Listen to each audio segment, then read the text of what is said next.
Okay, so it's time to start. And as I was mentioning tonight, we're probably going to cover three key topics and in the process create three short videos to put up on the community.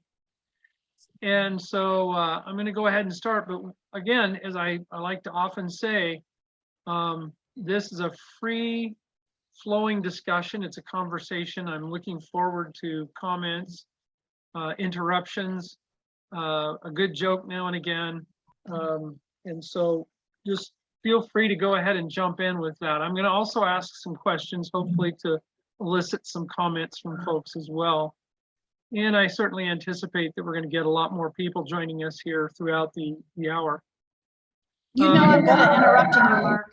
Yes, you are. You're very good, and I appreciate it. So anyway, as we were just saying, we're getting into the epilogue of the course, the afterword. The course is primarily comprised of the three secrets, and we've gone through the three secrets. And so the epilogue and the appendix are going to be some review, but what I'm finding so far as I'm reviewing this is that this really gets more, less technical, I should say, and more philosophical, which is good because if we understand some of the philosophy behind it, it helps us understand the technical a little bit more as well. So anyway, with that, I'm going to jump into the three economic roles. So if you look at any fundamental economy, we're wearing any one of three really possible hats. There's the consumer, there's the producer, and then there's the banker. Now, as I was looking at this, I was looking at the banker's role and thinking, well, wait a minute, the banker also performs the role of a producer in some respects. And as much as that their businesses, they're providing goods and services and so forth. But Ben has concluded in this case to break them out and give them their own category because they facilitate the abilities of the first two groups, that being that as the consumer and the producer. And so, as we talk about these things, hopefully this will help you kind of reevaluate, help you understand your role when it comes to creating wealth, creating money, and creating whatever it is you want to create in life. And so let's just kind of analyze this table here that Ben put up on page 182 of the book, outlining the three economic roles. So looking at the consumer there on the left, they make their money by working for producers. In other words, the consumer's role is to look at what producers need in terms of work to be performed, and then they get themselves trained, educated, prepared in some way to then be able to go to the producers and say, I'm looking to work for you. And of course, that's their one goal in terms of creating income for themselves so they can turn around and do what producers do and why producers do it. And that is to sell to consumers. So they produce valuable commodities and then that's what the consumer buys. So there's that kind of a symbiotic relationship there. The consumers are working for the producers and the producers are selling to the consumers. In the meantime, we have the banker over here who's lending money to the producer so that the producer can produce their goods and services, and at the same time lending money to consumers for purchases and things that they otherwise could not purchase just based on a monthly income or an annual income. So they're providing things like mortgage loans and car loans and student loans and all those kinds of things, and credit cards. So that's kind of the role or interaction that these groups have. And I didn't. Oh, I did start recording. Never mind. Anyway, let's go on down to the next line and talk about the skills that these different groups need. Now, again, please jump in, comment. If you have a question, please ask the question. But when it comes to skills, the consumer is focusing on whatever skills the producer wants in the form of training, education, and so forth, so that they can then work for the producer.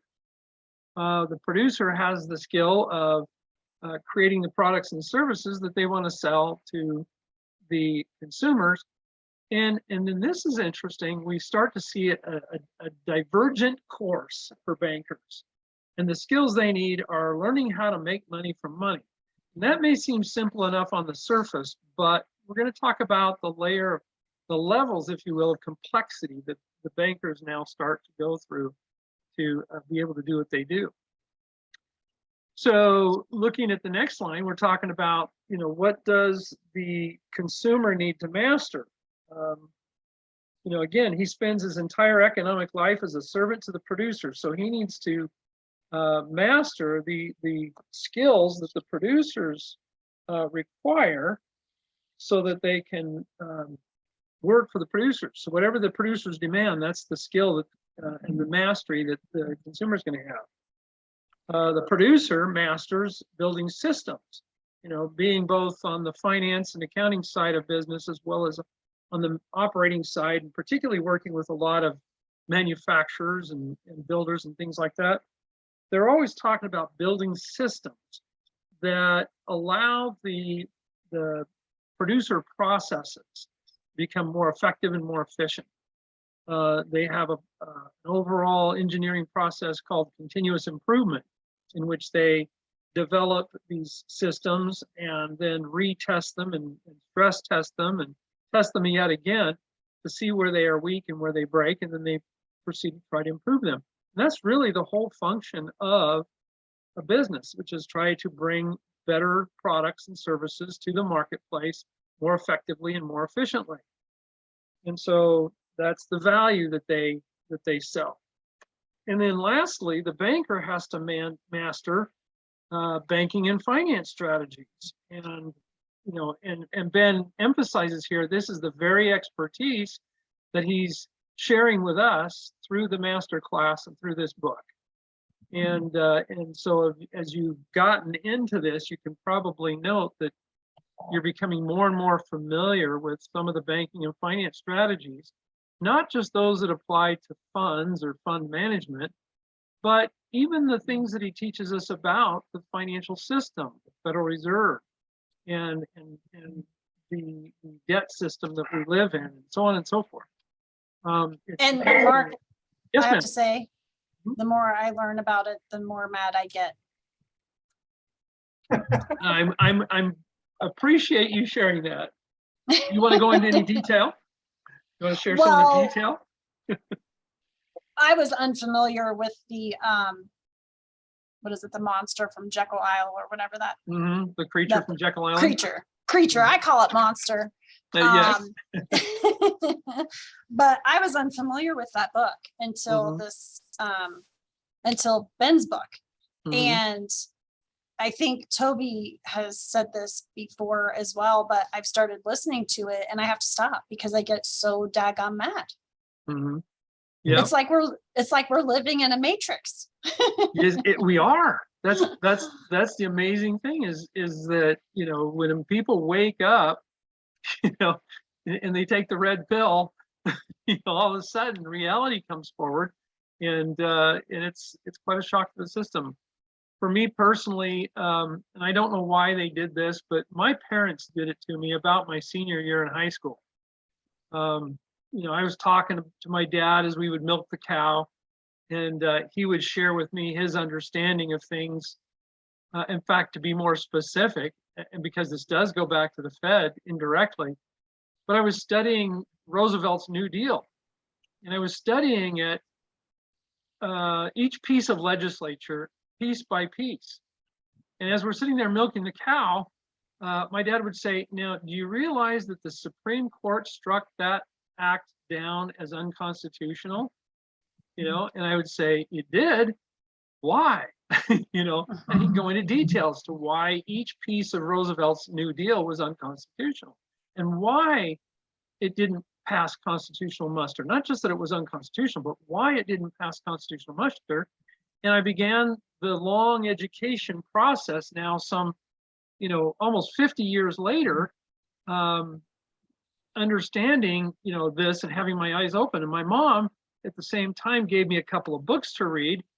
And they were novels, but they dealt with basically the creature from Jekyll Island, except these were written by Pearl S. Buck and other people back in the well, she probably wrote in the 50s and 60s, along with Ayn Rand and others.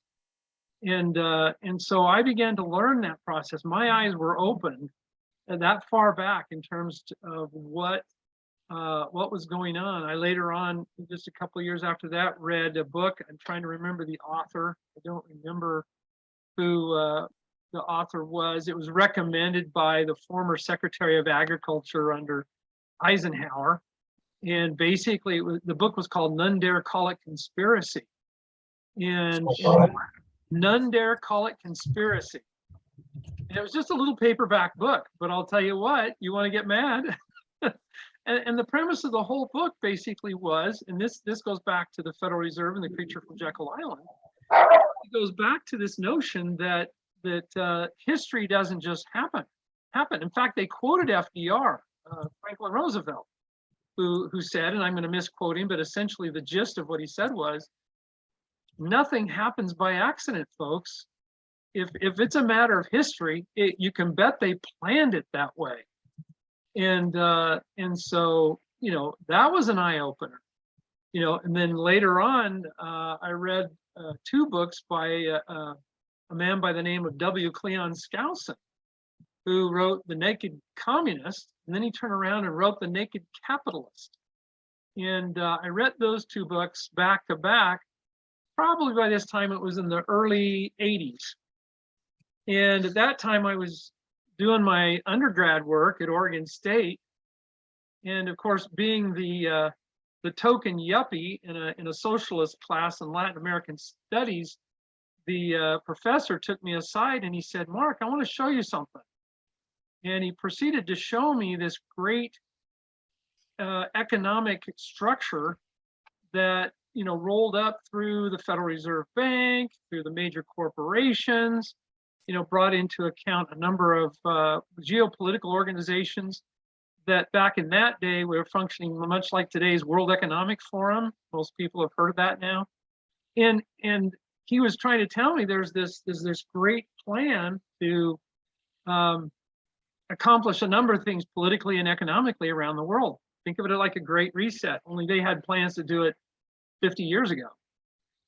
And so I became aware of all of that. And of course, the Fed, the World Bank, the IMF were all the financial instruments that were designed and set up at that point in time to bring all of this about. So, as we read The Creature from Jekyll Island now, 25 years later, for me, it was no surprise. The thing that I enjoyed most about The Creature from Jekyll Island was just simply all of the documented experiences that we can now go back and look at how ineffective, how corrupt, how imbecilic some of these economists are in many, many ways. And of course, this whole time I've been a student of the Austrian School of Economics, von Mises and Hayek and others. And so, yeah, I've had kind of a similar journey. It's been going back a long, long time, but a similar journey. Right. Well, and I think what's interesting is now you can no longer call it conspiracy, right? Can't call it conspiracy theory anyway. You might want to call it conspiracy fact. But yeah, it's not conspiracy theory. I mean, they're just right out in the open. They're basically saying, we don't have to hide this anymore. We don't have to, hide it behind a curtain. Don't watch what the man behind the curtain is doing. They can just be right out in the open with it. Right. And it's kind of crazy. And essentially, Mark, go ahead, Joshua.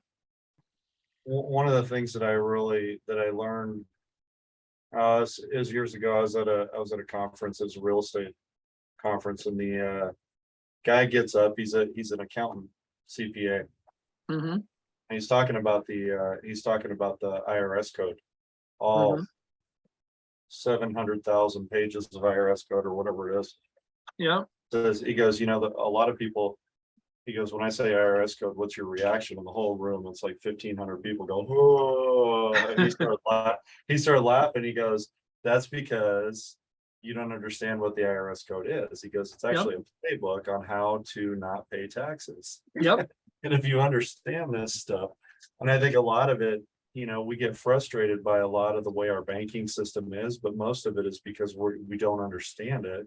Yep. We can turn the tides if we understand it. And I think that's what Ben's trying to teach us, is how to turn Yes. the tides in our favor if we understand the rules that are being played, because the system really is set up and it's rigged against us. Yes. It's rigged against the consumer. It's rigged against in a lot of ways, it's even rigged against the producer. Yes. It's set up in essence for the banker. Mm-hmm. You know, and Joshua, I'm glad you brought up that point about the IRS code. I was just on my soapbox about that today. You know, and it's exactly what you're saying. It's not just the IRS code. It's the banking regulations. It's the securities laws. It's, you know, it's insurance. It's everything. They have their codes, and you're exactly right. The codes are designed to show people how to avoid the very thing that they're pretending to regulate. And if you follow the rules, you know, you take advantage of what people have historically referred to as loopholes. When I say loopholes, I'm not just talking tax loopholes. There's loopholes in the SEC regs. There's loopholes in the banking law. There's loopholes in the insurance laws and so forth. All designed for those who are either in the know or have the money to pay the experts who are in the know to help guide them through the respective labyrinths that these regulations set up. And they're designed to keep people who are not in the know, not in the know, and they're designed to facilitate or empower those who have the money or the interest to figure out how it works so that they can move through those so-called loopholes. There's no loopholes. They were planned that way. And so you're exactly right, Joshua, and that's the key. And that's exactly what Ben is doing here with the Shadow Banker Secret. He's teaching us how this process works, so that we can, you know, move our way through the labyrinth compliantly and use this for our benefit, for our gain and our good, rather than sitting back and going, oh, there's nothing we can do about this, and we just get on our little treadmill and run on it every day. And so that's exactly right. And I appreciate you bringing that up. Any other thoughts before we move on? Okay. So the next line in the quadrant there, or in the form, is what are they selling? And of course, again, consumers are selling their specific skills to the producers. The producers are selling value, and the bankers are selling money and financial assets. You know, it's interesting. Going back to the consumer for a minute, Ben says this, and I want to quote him on this because I actually have some thoughts about this, philosophical thoughts. He says, the consumer sells their specific skill by the hour. They are literally selling away their lives. And so what do you think about that? I mean, for me, that's exactly right. I mean, you're literally taking someone's life and you're exchanging it for a certain pittance per hour. And you're considering then, based on what you're paying them, that's the value of their life. I mean, when you get into litigation in courts and you're trying to ascertain the value of a life, maybe it was a life lost, maybe it was a limb lost or something like that, but they start to value that life based on their earnings capability. And so the question is what value is the life that you're asking somebody to give you in exchange for salary or a wage or something else? You know, because they're literally giving you, they're sacrificing an hour or 8 hours or 40 hours or 2,000 hours of their life every year. Well, yeah, time is not infinite, right? It's No. finite. Mhm. We had years ago when I got into commission sales, it was probably 20 years ago, I got into commission sales. And a friend of mine told me, I was struggling a little bit, not making sales, not, whatever. I had fluctuations in income and everything else. And he says, well, why don't you go get a real job? And I started laughing. I said, well, what is a real job? He goes, oh, that commission stuff is for the birds. You don't have any security. I started laughing. I said, well, here's the deal. I said, I can work a little harder. I can improve my skills and I can sell more of my widgets. You can't sell more of your hours. You're on commission sales too. The problem is you already sold your product and you can't make up any more time to sell. Mhm. And I said, you've only got 8 to 12, 16 hours a day that you can sell. And you agreed to it. You agreed to the wage. You agreed to whatever it was you sell. We're all on commission income. Mhm. It's just a matter of what we're selling. Yeah. And he's just like, he goes, huh, that's interesting. He goes, I never really thought about it like that. But Mhm. I never really thought about the value of life and what we exchange for our life. That's an interesting concept. It You know, actually is. And you- then it, Go ahead, Jody. Mark, dang it, I'm just gonna leave this meeting just All right, go for it. frustrated as crap. Go for it. There's hope, Gosh Jody. darn it. There's Well, hope. but that pretty much epitomizes how I have felt in my current role. Being a captive agent in insurance for the last 5 years, because I've literally sold my life away Yeah. and have not been compensated accordingly.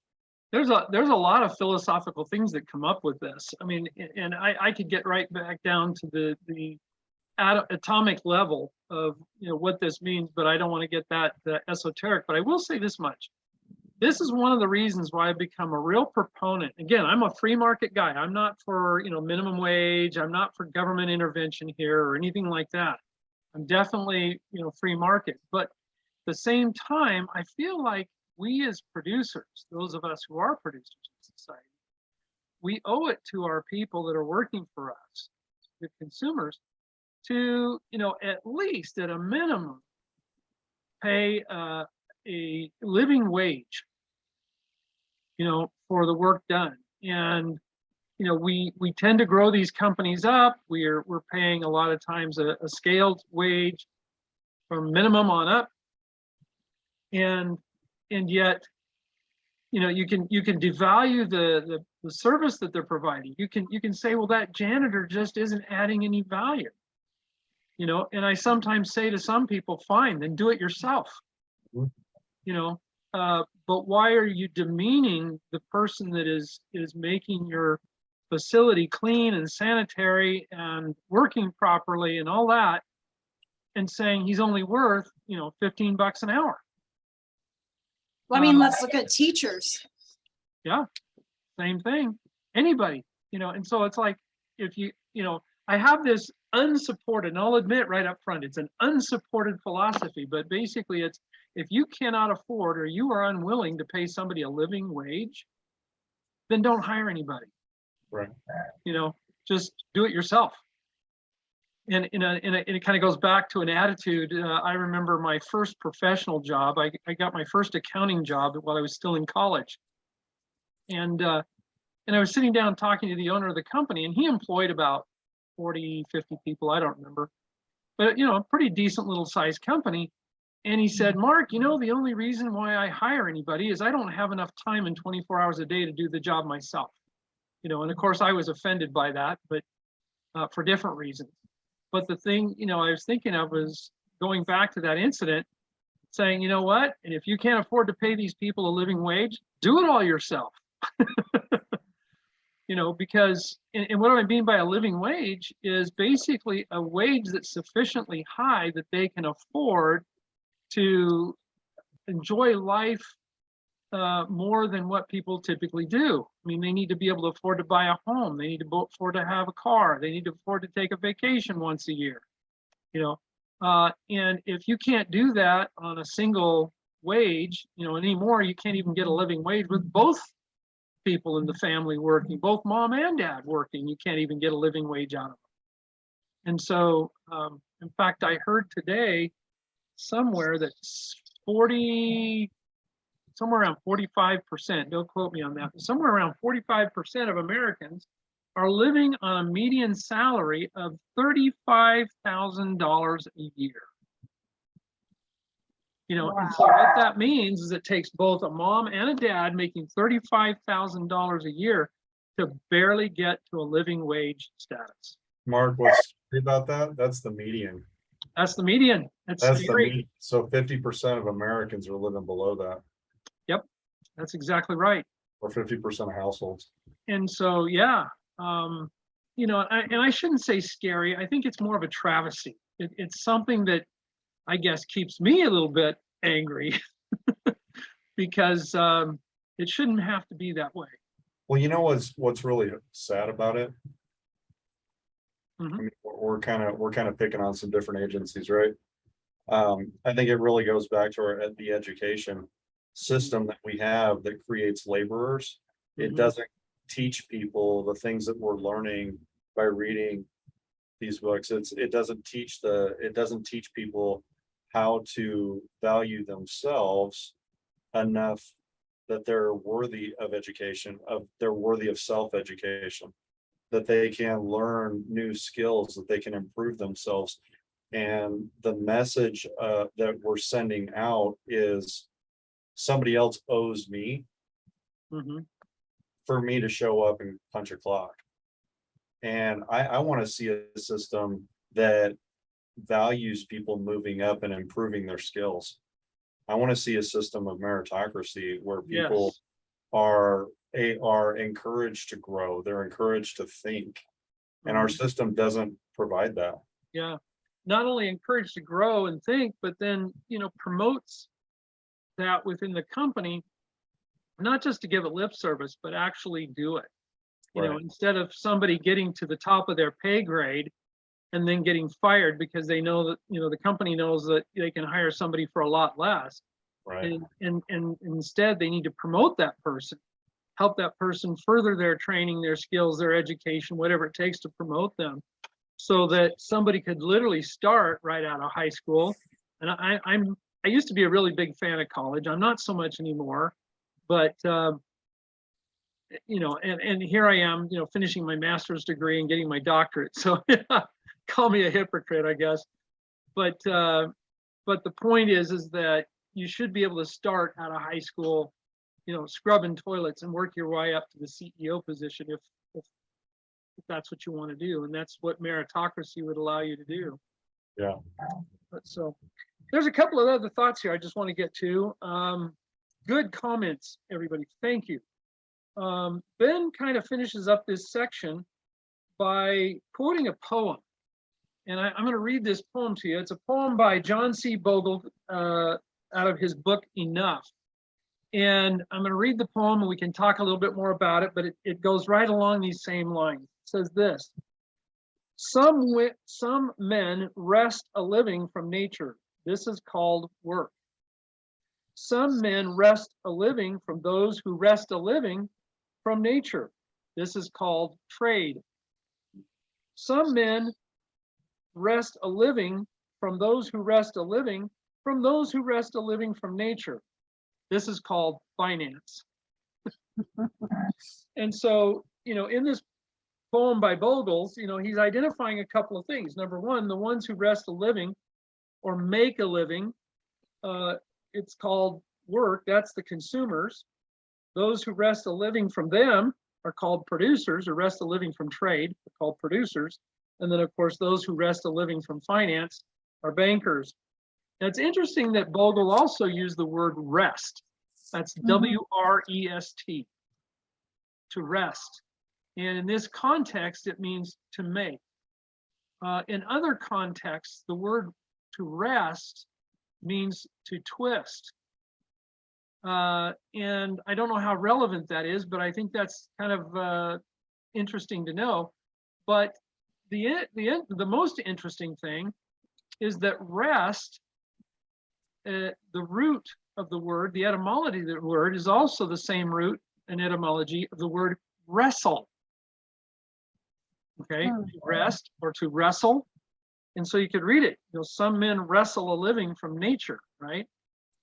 And the reason why I bring that up is because we can all get a mental picture of a couple of wrestlers. And we can kind of get a picture of the exertion that they experience trying to win that wrestling match. Now imagine a wrestler wrestling himself, trying to wrestle a living from nature, or wrestle a living from trade, and so forth. And so it brings to mind, for me anyway, an interesting mental picture that I guess shows more exertion is required than a lot of people give them credit for. And in my mind, it goes back to this literally selling away their lives to create a livelihood, you know, and the wrestling or the what's the word I'm looking for? Well, wrestle, conflict, exertion, both physical and mental, to make that happen. Just reinforces the fact that people are giving up a part of their lives to convert it to money so that they can buy things that they need: food, shelter, warmth.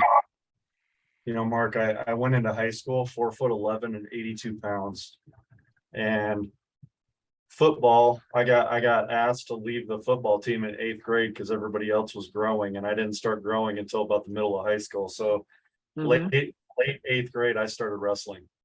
So this is kind of near and dear to my heart. But by the middle of my freshman year, my coach was asking me, the lowest weight class that we could wrestle at that time was 98 pounds, and I was 16 pounds lighter than those guys. Now you look at a 98-pound kid, nobody's looking at him thinking that that's a muscle-bound kid, but to me, he was huge. Oh yeah, I can imagine. He was like a monster, you know. And I had to learn how to skillfully wrestle these guys using as little energy as possible to win matches. And I was very successful at it. And so my coach used to have me stand in the middle in our demonstrations. He'd have me stand in the middle and he'd be talking to the guys about technique and mastering our technique and how important mastering technique was. And he'd take our state champion wrestler, who was, I think he wrestled 149 pounds. He was pretty strong. I mean, at least in my mind, right? Yeah. I took him down. I could take him down to the mat every time I wrestled him. I couldn't keep him down. He'd flip me over and he'd get all ticked off at me, but I could take him down every single time. And coach would always laugh about it. He thought it was the funniest thing because I had managed to efficiently and skillfully master the craft. All right, so take that analogy and fast forward it to wrestling a living from nature, trade, or both. And that's really, again, I'll go back to what Ben is doing. And each one of us has the opportunity to learn the skills that are provided to us to figure out the most efficient way to wrestle the money into our own possession or into our own making, or whatever that might look like. So yeah, those are good points, and I appreciate the wrestling analogy, because I think, you know, from team sports to certain individual sports, wrestling being one of them. Another one I'm particularly partial to is because I have run marathons. But you know, the lessons that we learn from life that we can apply to life, business and leadership, and you know, all kinds of things. Those are some great lessons. So I'm glad you put it in this recording. That was great. Any other thoughts before I move on? I'm going to wrap this one up real quick. there's some questions that Ben asks at the end of this epilogue, and they're questions I'm going to put in here, not because I don't think Jody and Joshua, you know the answers. I think you do, but I'm going to put them in there for those who are going to come along behind us and watch this, and I want to get them thinking. But that said, as I ask these rhetorical questions, if you guys have some thoughts or comments, please feel free to jump in and make some. Because this will definitely add value to what we're doing for those who come behind. The first question he asks is, if these are the three options we have to choose from, which one do you want for yourself and why? Anybody have a thought on that? Pretty obvious. Oh, thanks, Toby. Which one do you want for yourself and why? I choose door number 3. We want to be the bankers, Mark. Yep. You know, that's funny because whenever we play Monopoly at home, Dad always gets to be the banker. I was actually reading in a book and he describes it. If you want to win Monopoly, you have to be the banker. Yep. The banker's the only one that actually wins every single time. That's right. That's right. We always thought it was because they were cheating, and we found out later in life that that's probably true. Well, I mean, the Yeah, banker. I've been known to put my thumb on the scale every once in a while. Banker makes the rules. just So, to get the just to interesting- get the game to last a little bit longer, or if I've got somebody who's moved to a monopoly position a little too fast, I want to give one of the younger players a chance. I'll put a little thumb on the scale. An interesting thing with most of the stuff is mindset, right? So we feed our mindset through the things that we learn and opening ourselves up to new ideas and new worldviews and things, right? So in America, one of the biggest blockers to people making money is this idea that money is the root of all evil, right? It's a biblical teaching, it's a biblical principle. And what cracks me up when you go through the Old Testament, actually study through some of the Old Testament, one of the primary principles that Moses taught was banking. And he taught Israel how to be bankers. And I'm not going to go into a whole long thing about that, but it was really interesting that there's a statement in the book of Deuteronomy that says, you will be the lenders of all nations and not the borrowers. And I thought, how many times have we ever heard a preacher stand up and say, money's the root of all evil, yet we've never heard a preacher stand up and teach us how to be bankers. Right. Because it promotes greed and all this stuff. And I thought, what an interesting beta blocker, if you will, and we'll call it an alpha blocker. It's it really kind of messes with our mind with all these little things that we've heard so many times in our life that we don't even realize. Yeah. I think the quote is actually the love of money is the root of all evil. That's correct. That's correct. But people leave that which part means out. that money in and of itself is neutral. It's the it's a love tool. of money, Right. the willingness to do whatever you have to do, including break rules to get it, is the problem. I think that's where it lies the problem. Yep. Yeah. Well, and it's interesting because, again, we started out talking about the creature from Jekyll Island. It's very obvious that these men didn't need money. They were all very wealthy already in their own right. But there's a certain point in time where you cross that money barrier to now it's all about acquiring power. And, that also can be the root of all evil. But they also intentionally kept smaller bankers out. Yes. Yeah. I mean, they definitely kept it all within the group. Yeah, Good old boys club. it was about a club, a cartel, the You club. ain't in it. And again, they didn't, how much more money did Warburg need? How much more money did any of the senator, what's his name, was not Albright, I'm trying to remember what his name was, but the senator, how much more money did he need? These guys were well advanced in years. I mean, in terms of their careers, they were probably in their late 40s, 50s, 60s. and they had all the money they could possibly ever hope to want. And yet they had to create this cartel Mhm. to get more and wield power. And of course, the key story to The Creature from Jekyll Island is how they abuse this power to continue to promote their cartel. Yeah. And so anyway, I've only gotten to still at the war section. okay. I'm like chapter 12 of that. Probably close to where you are, June. Yeah, and I'm You like, guys are you've further got to along than I am. freaking be kidding me. Yeah, it's It so made it- frustrating. It made it to my reading list, but that's as far as I've gotten.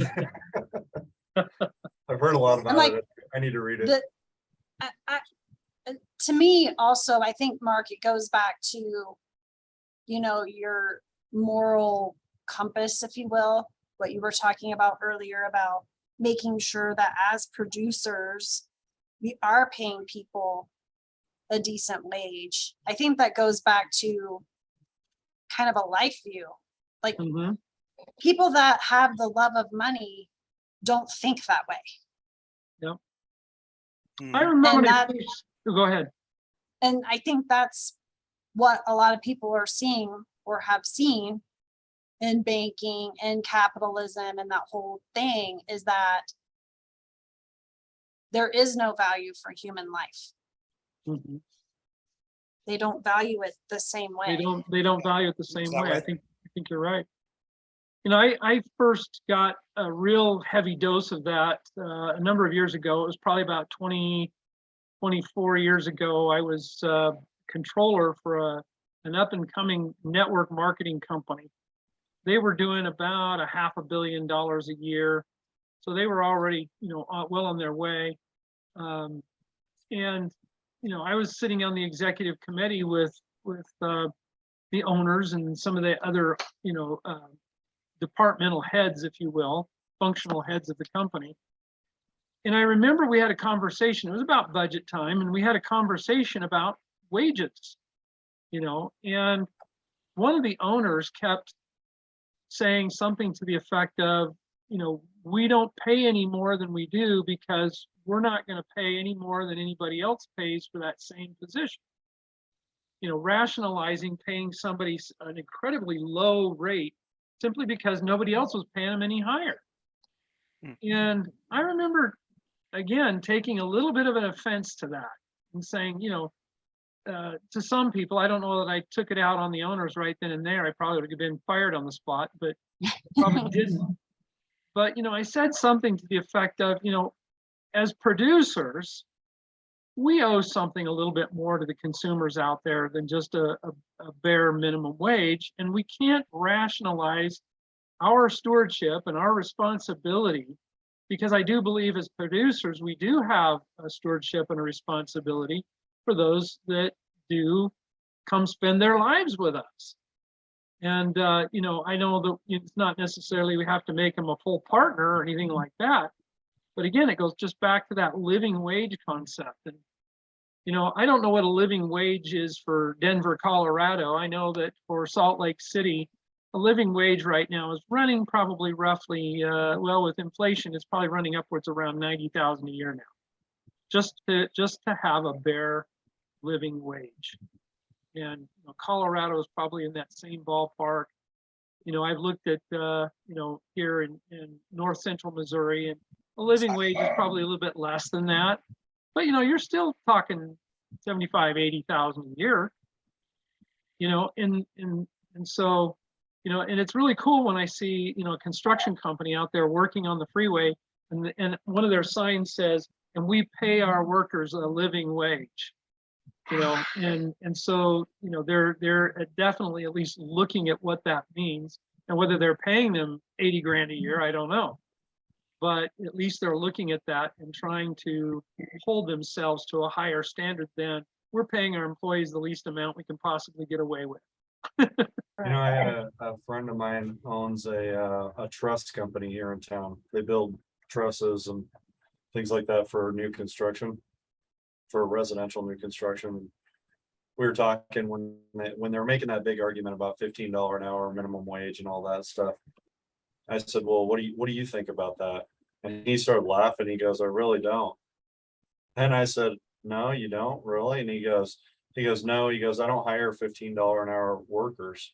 He goes, a $15 an hour worker doesn't do anything for my company. He goes, I pay my people. I pay my people well. I want people that produce. I want people that come to work that are happy, and I pay them well to be here. Sounds like a good steward. Yeah, he's a good guy. He's a good guy. People that take initiative and Mhm. stick around. Yeah, he goes, the guy that's coming in for minimum wage, that's all he's ever gonna do.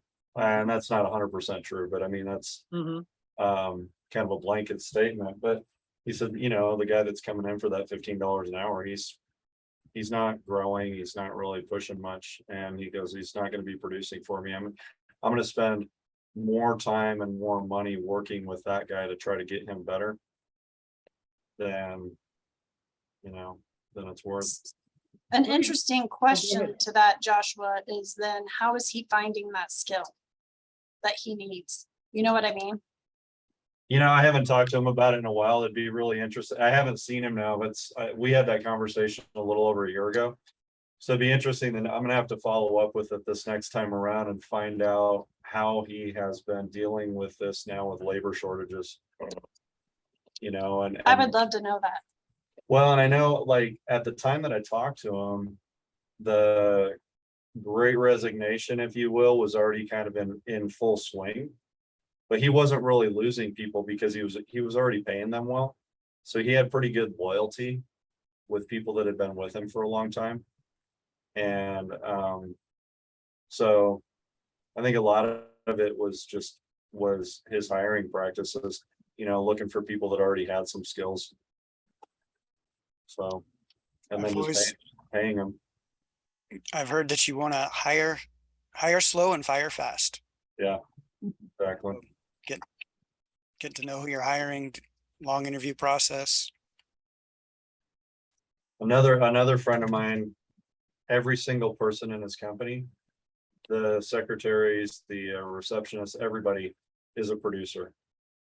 Yep. He gives everybody a base pay for whatever their position is.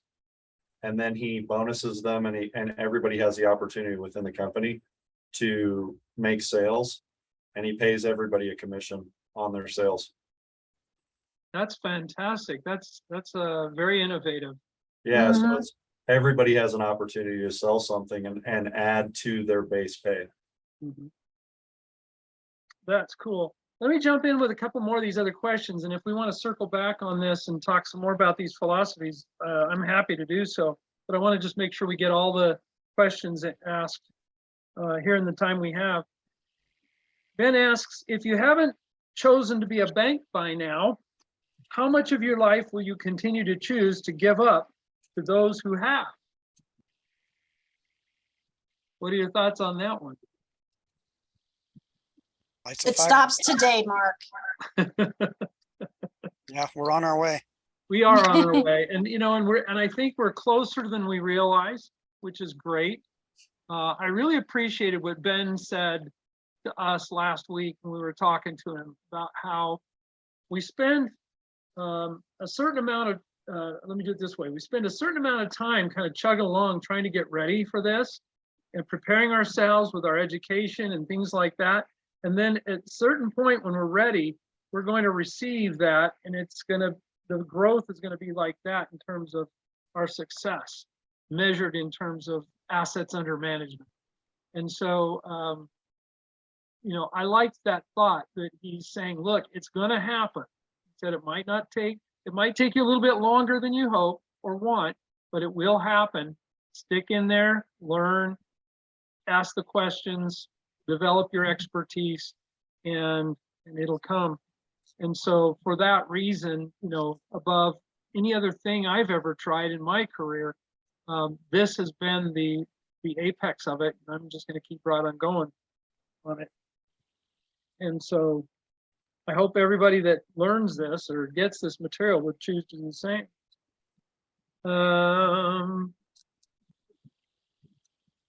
Let's see. I think that's about it. That's it. His last statement is good in light of this answer to this question. He says, you're not just giving up money, but you're forfeiting your time, your value, and ultimately control over your own destiny. And so that's really the thing here about learning the shadow banker secrets and developing this type of role in the economy. I know a lot of people talk about starting their own businesses and they've become producers and they're trying to add value to a process, and that's all good. That's all wonderful. And I know a lot of millionaires are made that way, and that's, like I said, it's good and wonderful. But me being the Scotch Jew that I am, banking is my calling in life, I think. That's why I started out working as a bank, working in a bank and for a bank, and I'll end up owning one. There you go. Any You other guys have- thoughts or ideas before we wrap it up? I'll give you this one, Mark. You like humor? Yes, So- I like a good joke. All right, so you spend all these years developing your career, and then eventually you do that, Mhm. right? So I've heard that it takes 10 years to create an overnight success. Correct. Correct. Yep. Roughly 20,000 hours to create an overnight success, which is Yeah. translates into about 10 years. Yeah. So that's good. Any other thoughts or comments before we call it good? We didn't get into the other two sections. I over prepared for tonight, and that's fine. This has been a great discussion. And I think, it's going to be a good philosophical topic for people to review and just kind of get to their why. Why are we doing this? Why are you doing this?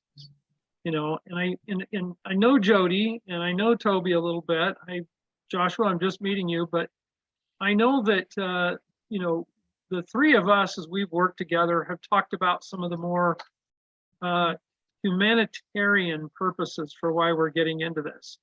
This isn't just to get rich, although we see that as a byproduct, shall we say, of this. But our purposes for getting into this is to use this to do a greater good in the world than we could otherwise do on our own. And of course, those things take money. And later on in the presentation, Ben talks about Mother Teresa, and and what she did and accomplished, and how it took money to do it. And so we venerate Mother Teresa for the wonderful things she did for just the absolute least of our human brothers and sisters. And yet, even that took tremendous amounts of money and support to accomplish what she accomplished in her lifetime. And so we're recognizing, you're right, money is the root, or I should say the love of money is the root of all evil, but money is necessary to accomplish the great good that we want to accomplish. And it doesn't do any good to want to help people and go to our cupboards and find that we have bare cupboards ourselves. We can't really help people that way. And so we've got to be able to get ourselves into a position economically to where we can now serve others. And doing it this way is the way to do it. Not for power, but for service. Very well stated, Mark. Well, thank you. Any other comments before we go? Okay, I'm gonna wrap this up a little bit earlier tonight because I'm up against a hard stop here in about 5 minutes anyway. So I'll just bid you all a good evening, and I'll have this up on the community tomorrow. Thank you, Mark. Thank you. Take care. Have a good Thanks, evening. everyone. Bye. Bye-bye.